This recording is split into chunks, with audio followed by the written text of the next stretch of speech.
Before we get started, I'd like for each of the mayors to introduce themselves so that you'll know here. Frank Jackson, Cleveland. Mayor. Thank you. I'm Merle Gordon, Mayor of the City of Beechwood. Fletcher Berger, the mayor of Bedford Heights. Dennis Clough, Mayor of Westlake. Gary Norton, mayor of East Cleveland. Tom Persiak, Mayor of the City of Strongsville. Debbie Sutherland, Mayor of the City of Bay Village. Georgine Wheelo, Mayor of the City of South Euclid.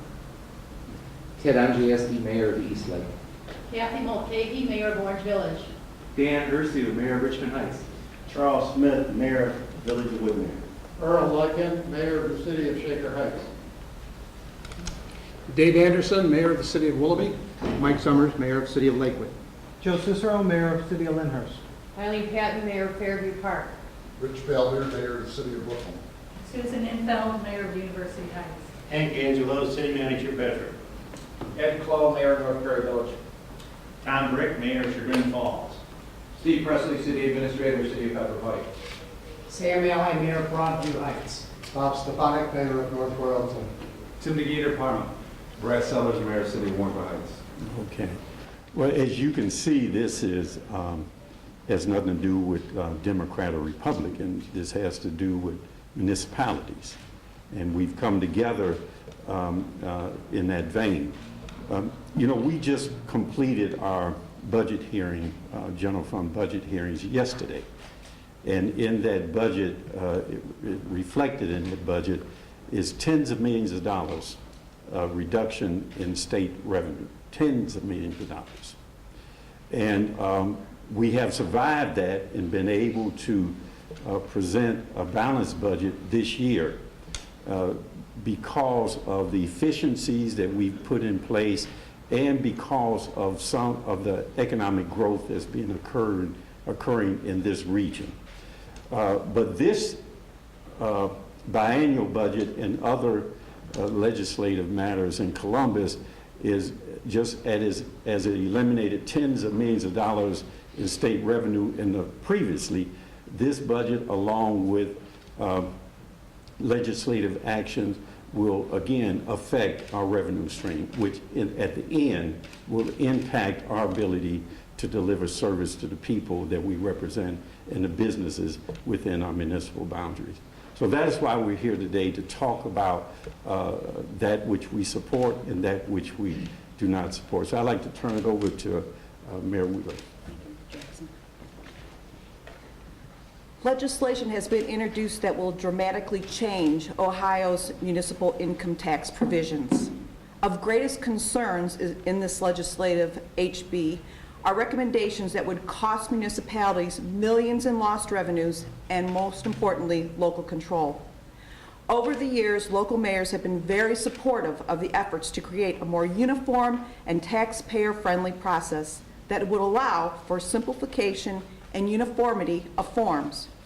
We have agreed to many changes requested in years past and continue to work on making these even easier and more uniform.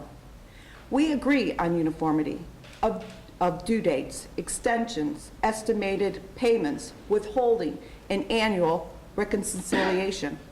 The current 12-day occasional entrant rule is one example of a uniform policy that we have changed based previously on recommendations.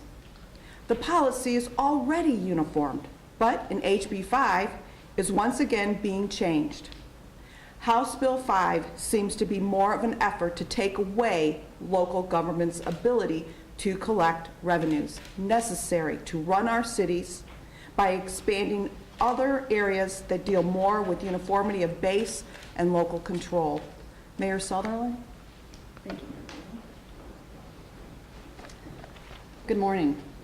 I would like to talk to you a little bit about the process. I actually represented the Mayors and Managers Association on the small working group that began to develop HB 5. And I will say that we started out, we got a little bit of a rough start. It was a little bit like being invited to dinner and not allowed into the dining room.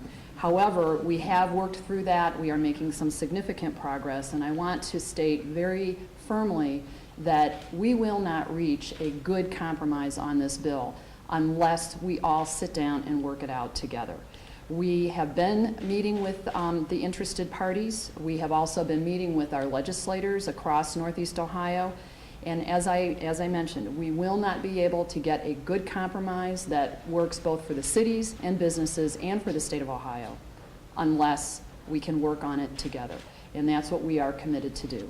And at this time, I would like to introduce Mayor Dave Anderson from Willoughby, who has been a member of our Budget Committee. Thank you. Thank you, Mayor.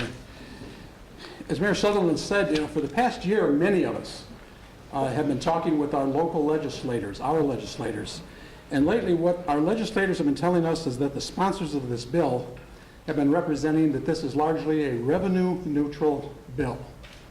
We want to be very clear here this morning that that is not the case.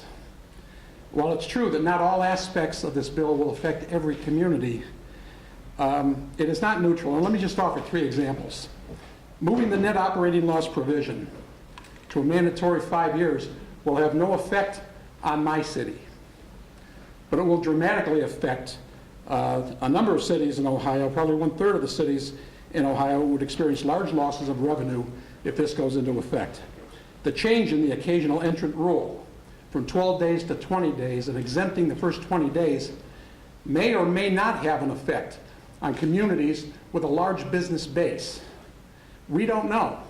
What we do know is that it would have a very negative impact on cities that are more residential in nature. An increase in the threshold for estimated payments would have an immediate impact on all of our communities. And while it's true it may be a one-time impact, it certainly will be felt by every community. And it's also important for us to emphasize here this morning that the negative financial impacts of HB 5 are not small. The Regional Income Tax Agency, of which my city is a member, has done an evaluation of these and determined that the impact on RETA communities in the first year is estimated to be $14 million in lost revenue. That's money that cities use to rely on and to provide essential services to our residents. Now, these reductions in income, when added to the reductions that we've all experienced over the last couple of years in local government fund receipts, and the reductions we've yet to experience as a result of the elimination of the estate taxes, would severely hamper our ability to continue to provide the basic services that our businesses and our residents have come to rely on. That is why I think you can understand so many mayors are working together to amend this bill. And it's now my pleasure to introduce Mayor Mike Summers from Lakewood. Thank you, Mayor Anderson. In addition to all of the above, another dimension that has great concern for us is that this bill, House Bill 5, establishes a tax policy board. This tax policy board has membership that's all appointed by the governor. And this tax policy board would have the authority to affect and impose broad changes in significant overriding of the local wisdom and experience of our locally elected city councils. This very act undermines both the spirit and the letter of home rule provisions, which have guided communities in Ohio for over 200 years. Every community has a uniqueness that deserves local knowledge and local effort to effectively collect taxes. In Lakewood, with over 50% of our 32,000 housing units being rental units, that takes a big challenge for us to collect that tax. And we worked hard over the years to figure out how to do that well. Well, no bureau sitting in Columbus would be able to have that wisdom that we have learned the hard way in many cases. And so what works in Lakewood wouldn't necessarily work anywhere else, and vice versa. What works elsewhere might not work in Lakewood. And the key is a bureau sitting in Columbus wouldn't know the difference between the two. That's important to our citizens and our communities. Mayor Jackson? So as you can see, we have serious concerns. Some of the provisions we're okay with, and as a matter of fact, we support. There are other provisions that we believe will take local control away. It is not budget neutral. It will have negative impacts on all of our communities. And as time goes on, there is the possibility, a real possibility, as our laws, local laws are eliminated around taxation, that those laws will then go to the state and they will do things that are not necessarily in the interest of cities. We have to provide service, and we do that through collection of revenue. And none of us since we're elected officials, will do that in a way that we believe is overburdensome to our people. We want to create a business environment, and we want to create an environment where people want to invest. But we do not want to do that at the expense of our ability to deliver service to our people. So any questions? If it were revenue neutral, all other things equal, would that satisfy the mayors? Well, that's a great step, to go that way. So if we have a conversation, I guess, around what is revenue neutral and what does that mean, that's a great step. But then to take the administrative side away from us in the future and then to be promulgating other tax rules and laws and regulations that may not be in our interest, that's a major problem. So even if it's revenue neutral now, does not mean if administratively they're able to do some things in the future. That still will not be in our interest. And that's what's important is, that's why Ohio's so great. You could live anywhere you want. You want to live rural, you want to live in the metropolitan area, you want to live in an inner ring suburb, but we're all different in how we collect our taxes and what kind of taxes we have. And the fact that they want to take away the local control and put it at a board down at the state where they have no idea locally what or how we handle the collection of our taxes, we feel that that's one of the number one concerns. It sounds as though you do business where because I talk to business folks all the time, and they complain, I'm filling out 40 different municipal tax forms, they're all different dates. That's not a problem with us. Those issues are... That's not a problem. And the other thing is remember, they will still have to collect the data. It's how it's reported. And that's why we feel very strongly that uniformity of dates and forms is good for business. Any other questions? Y'all completely understand. That's a great meeting. That's what to explain the net operating loss carry boards and how that affects cities. That's a I can do that. No. Because we put an example out. We put an example out to our city council the other day at our meeting. Our finance director gave one example. What city was that? The city of Eastlake. We have a 1-year carry forward loss, okay?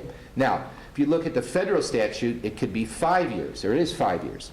In our case, he pointed out one company in Eastlake, that if we had to go from 1 year to 5 years, we would have had to rebate $72,000 to that one company. That's one policeman, that's one fireman. For 1 year? For 1 year, right. Mm-hmm. And that's just one company. So what these other mayors are talking about, where it takes away our local control, say that 1 year works well for Eastlake. For Mayor Anderson, he doesn't have 1 year, he has a longer period, that's fine. But to say to every city out here, you now will go 5 years, or you now go 3 years, takes away that control from us. Okay? Wouldn't this system that says phases over 5 years say, we're all going to be in 5 years on the same system, would that be okay? No, what good does that do? So for 5 years you remain whole, and then after the 5th year you go back into... Just everything else, I guess, is my point. Well, the problem with that theory is the same approach they made on local government fund, CAD tax, I can just go down the list, inheritance tax, the debt, all these kinds of, they said, well, you can adjust. Well, when we do adjust, as I just mentioned, we adjusted based on the last biennial budget plus legislation. We've adjusted in Cleveland to tens of millions of dollars in reduction in revenue from the state. It's not as if they're giving it to us. We earn the money locally, we send it there, and they send us a portion back. I'd rather keep it all than we would. then we could probably reduce taxes. But the point is, the more we try to adjust and accommodate, then it's okay, see if you can handle this.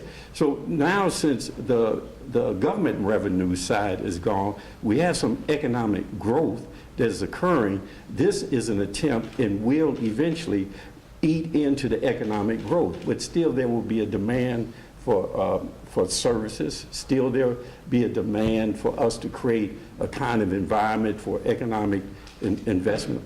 So I'm not I'm not a proponent of someone saying, we'll just give you some time to adjust.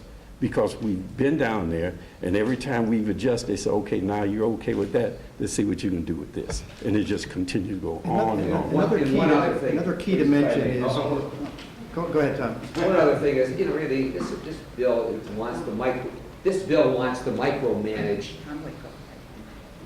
This House bill wants to micromanage our revenue streams.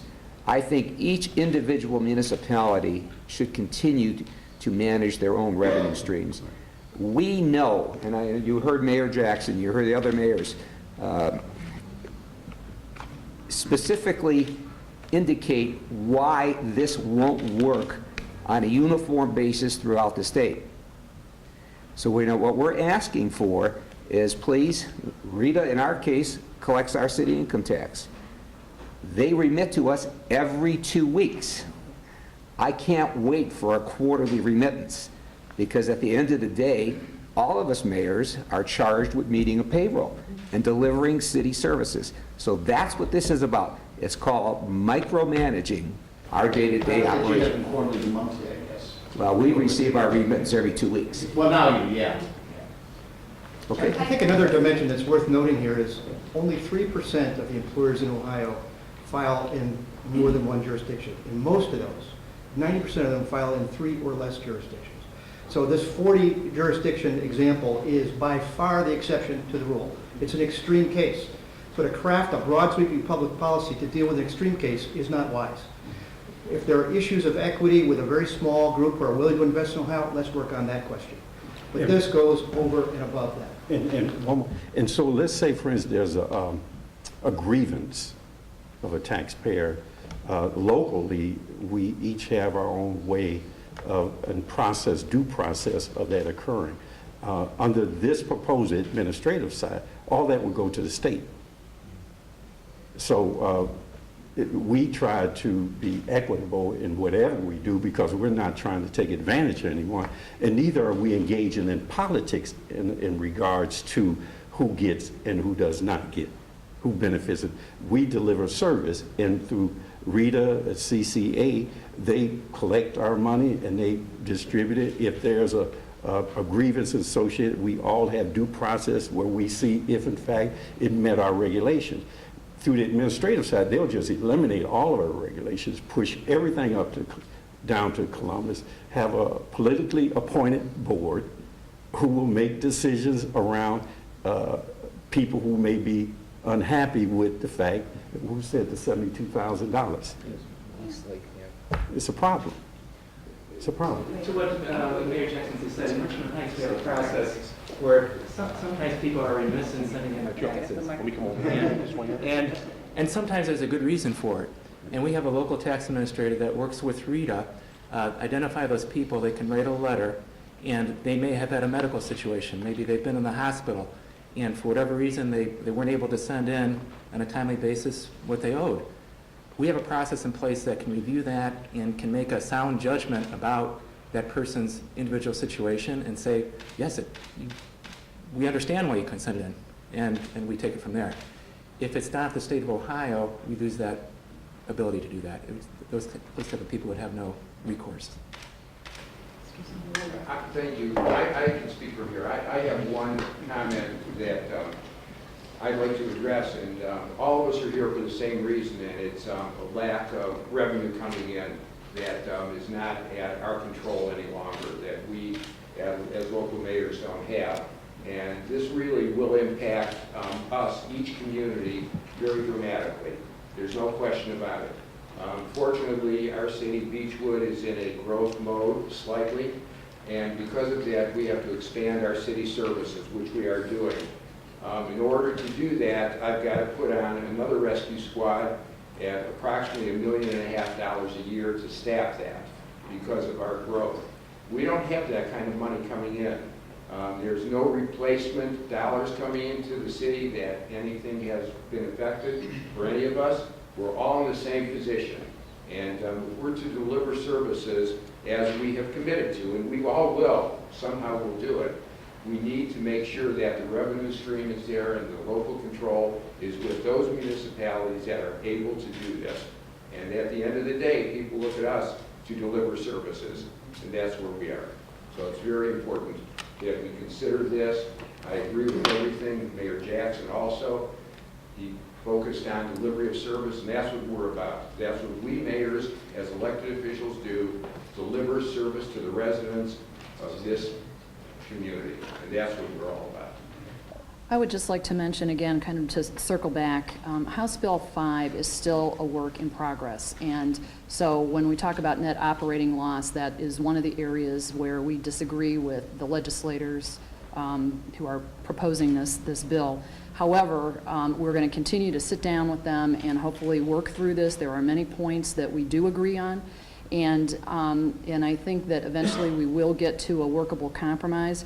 And I would just like to mention one of my favorite sayings is, "Don't let the perfect be the enemy of the good." Maybe we won't get this exactly perfect in the eyes of some legislators, but I think we can come up with a really good, solid solution that does not compromise our business interests and growth in communities, but also does not compromise our ability to provide services for our people and our municipalities. Very good. Yeah, I just want, Mayor Jackson alluded to this, but I just wanted to make sure that this is put in an appropriate context. Our cities have already taken a horrendous cut as a result of the loss of the local government fund, half the local government fund, and the estate tax. And our cities have had to take extraordinary measures, including reductions in services, and in the case of Shaker Heights, my community, an increase in income tax on residents in order to make up for this. And I am frankly astonished that we have yet another bill coming from the state legislature that proposes to take millions more from the cities. At this point, no further revenue should be taken from the cities. We are struggling hard enough to adjust to the damage that's already occurred. To the mayor. So what advantage? Which one?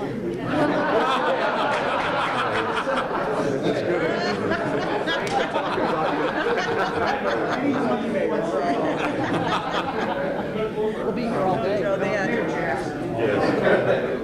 What advantage is there then in this? I mean, obviously, Representative Grossman is probably somebody who's a pretty good person.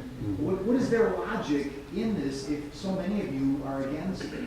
I mean, excuse me for not knowing the full background. Well, you'd have to ask the state rep, but I will always look at who's writing the bill. And a bill this complex, you can, whether it was done in city council, in Columbus, or in DC, there will be people who write the bill. And so I would ask the question more about who is writing the bill and what interests they have. And then that would better answer your question as to why. That's in my opinion, unless somebody got another opinion. So I don't know. I don't know the logic. I don't know the logic. I just know the logic from our point of view that this is not a help to us. And as Mayor Lycan has said, we have adjusted to, for us, tens of millions, them millions. We've had to adjust in terms of service delivery, employees, and everything else. And now, since there is some economic growth, so it's not coming to the cities, it's staying in the they're cities. not asking That's us. going basically, that's basically it, right? Right, that's where the $1 billion surplus is off the backs of your local municipalities, villages, townships. I'll give you an example on it's not part of this bill, but it happened in the last biannual legislation. We lost commercial activity tax. That was supposed to be a substitute, I guess, for inventory. Intangible. Right. And so we lost that, and where do you think commercial activity is? Is in our communities. Now, that did not go to any of these. Now, we got zeroed out, so we lost about $6 million. And that didn't go to any of these communities. It went to the state, it's in their coffers. So is these kinds, so why they do, you'd have to ask them, but always, look, who's writing the bill and who's giving the advice as to which provisions are in the bill, even though they may seem to be conflicting, but they're there. Now, when are the next talks on this, and when do they hope to have this thing ready for passage? Tim, who? Debbie? We actually met with some of the members of the interested parties last week in Columbus, and we don't have anything scheduled going forward as of yet. But I do intend, I'm sure that we will be meeting within the next couple of weeks. We came to some agreement on several points, so we're going to probably finalize those. And then right now, there is no movement within the legislature, so there was just sponsored testimony. I would expect that they probably will get going fairly soon, but as of right now, we don't have anything on the schedule, but that should be coming soon. Do they want this in a year? I mean, Oh, I think they want it by June. Yeah. Oh, yeah. Yeah. And when I say who's They wanted writing it the last bill, I mean, year. which special interests are I writing? mean, are our local reps fighting for you guys? Yes. Yes. And who might they be? Nan Baker has been fantastic. Ron Amstutz has been really wonderful. Nan is actually on the Ways and Means Committee, subcommittee. So she's been really great, and we just keep circling back around with our legislators to make sure that they are truly informed as far as what the impact is going to be on the communities that they represent. Joe, all the individual mayors from the municipalities, like in our case, Strongsville, our state representative, Mike Davila, and our state senator, Tom Patton, was invited into our offices with our local community mayors who they represent, and we have voiced our opinions to them in no uncertain terms as to how this will affect our revenue streams on a day-to-day basis. So yes, I think everybody is involved, and I do believe that the majority of the state reps and state senators have been informed about our position. And we'll be meeting with our delegation, I think, Monday. And you're all here because you're concerned this thing could go, right? Right. Oh, absolutely. Does it look poised to pass? I mean, do you really think you have enough of a voice? If you sit back and do nothing, it will pass. And it's unfair, as Mayor Jackson said, it's our dollars, and now they're going to come in and administratively control or micromanage our dollars. This is not what this is meant to be. Our people in our communities collectively have elected all of us in our councils. We're the ones that, create the budgets, pass the budgets, have to live within the budgets, and we have constraints as it is. And now we're going to have further constraints with the state micromanaging the inflow of dollars to our individual communities. Listen to what Mayor Sutherland said. There are parts of the bill that all the mayors here will support, the uniformity of one tax form. There are things that we will support. What we are not supporting is taking more money away from local government, and that's the key point. We've lost a cat tax, we've lost a kilowatt hour tax, and to this gentleman over here, I want to respond to the question you asked earlier. We were promised when the cat tax was changed from the intangible property tax to keep that whole for 10 years. Yes. We were promised a kilowatt hour tax would remain whole for a period of 10 years. With a stroke of a pen, the governor took both of those away, with many years left on those to phase out. And sent the money to And Columbus. send it to Columbus. We're not opposed to the entire bill. Mayor Sutherland says it very, very clearly. We're looking for some compromise. We're looking to work with the legislators to make the bill work, but to take care of all the mayors too. And the state of Ohio, Cities. right, and the state of Ohio is not here removing snow. The state of Ohio is not here when a homeowner calls because they need an ambulance. The state of Ohio is not here. Your local municipal government is here. If they gave us the money to run our communities, you wouldn't even need a state tax. Because why? You would have everything taken care of at the local level.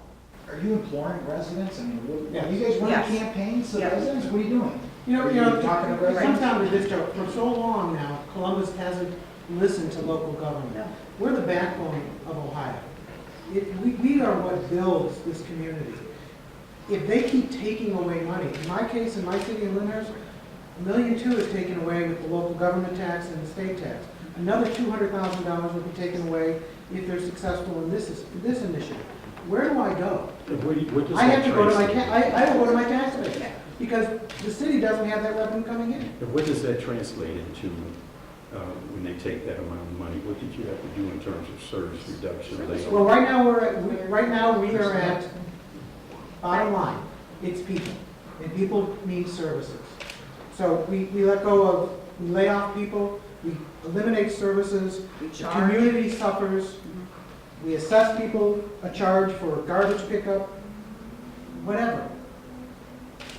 Columbus has to start listening to local government and be responsive. Are we here to, yes, business is important in Ohio, but the people that live here are also important, and we need to take them as our first priority. And that's what local government does. And that's one of the reasons that we're here, is we're hoping that you guys will help us get the word out. We have all worked out the formula on how much this is going to affect each one of our communities. In my small community of 17,000 people, it's $180,000, again, that will be taken out. And that's 2 firefighters. So it is, make no mistake, this is going to be on the shoulder of the residents and of providing services to our community. And that's why we're all here today. It's a list of estimated losses for each city. Is that, do you guys have a sheet with that? We have, I'd love to have that. CCA and Rita has them. And that's the reality of this whole, you start looking at the numbers and how it affects operating your everyday services. And our residents deserve more, and that's why we all took the time out today to be here to make sure this message gets out there. I've never seen anything like this. And that should speak for itself. No, it's tremendous, because I know so many of you, and you guys, we have great neighbors here, and this is a very, very interesting. But it's not stopping here. The Ohio for Suburbs are meeting regularly now across the state, Dayton, Cincinnati, Columbus, Toledo. Build One Ohio, we're meeting across Northeast Ohio hoping to build. Even the Ohio Municipal League, myself and Valerie McCall serve on it. Brad can tell you, this is surmounting an Ohio campaign. And Columbus needs to listen. Can I just say this may be looking good at the state level, but it's putting the pressure and the burden down at the local community level. And you have Shaker, who passed an income tax, you have Chagrin Falls, who's tried. Every community here is just going to have to go back to their taxpayer and put the burden locally, because the state is looking good, but they're doing it on the back of the local community. What's interesting about this is this doesn't stop at any community's border. This affects everybody. All the municipalities are here affected the same way, no matter what your revenue stream is, no matter how much money you do or don't have in your operating budget. We're all suffering because of it, and it all means delivery of services. When you get into safety forces, police and fire, we have not added or replaced people in almost 5 years in the city of Beechwood. We're at a point now where we're critical. Instead of paying additional overtime for people, we have to increase our staff. So retirees or people that have left for whatever reason have not been replaced. Now we have to. We're at a critical delivery stage in our history, and we have to provide services. There's just no two ways about it. And that's the impact for all of us. No one community is let to the side by this. It affects everybody. Joe, go back to a real quick question that you asked about priorities, being a former legislature. Traditionally, House Bill 1 through 10, when a new session starts, are priority bills. So this being number 5 raises an alarm bell on us, and that's why we're all here today. Spending 8 years in Columbus, I still don't know the process down there. There's lots of hair turns. I've always said that if legislators needed malpractice insurance, we couldn't afford to write the checks. So. I think one of the things that someone said about mounting a campaign with our residents, because residents don't really understand how some of this will impact them. But one simple example, we have Rita collecting our taxes, for example. If our residents are delinquent, we get to make the decision if we're going to have an amnesty program for our residents.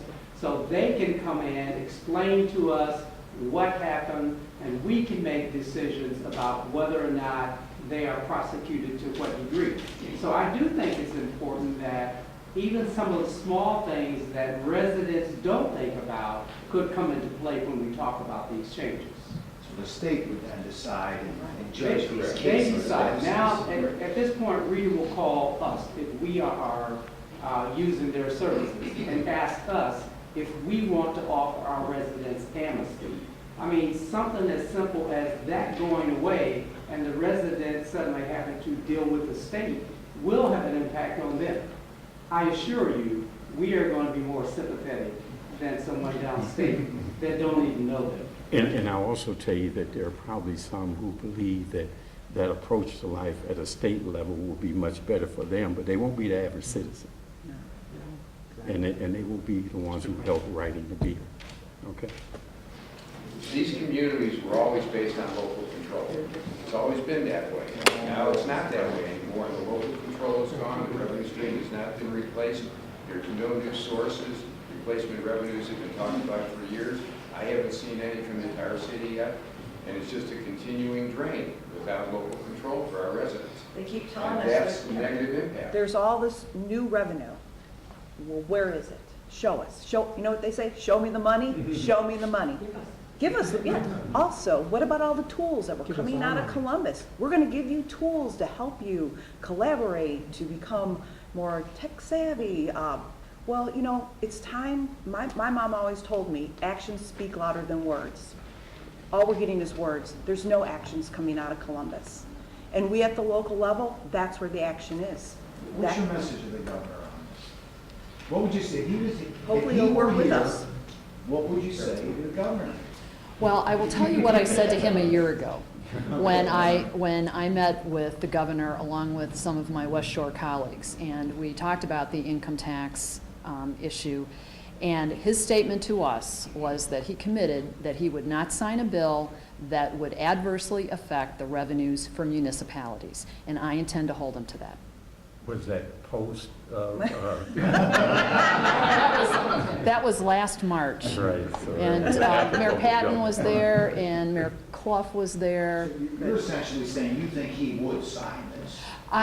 No, Joe, I'm not saying that, Okay. because there's a long way to go in the process before it gets to the governor's desk. And what we are intending is that we are going to work very, very hard to make sure that whatever does end up on his desk, we are all okay with.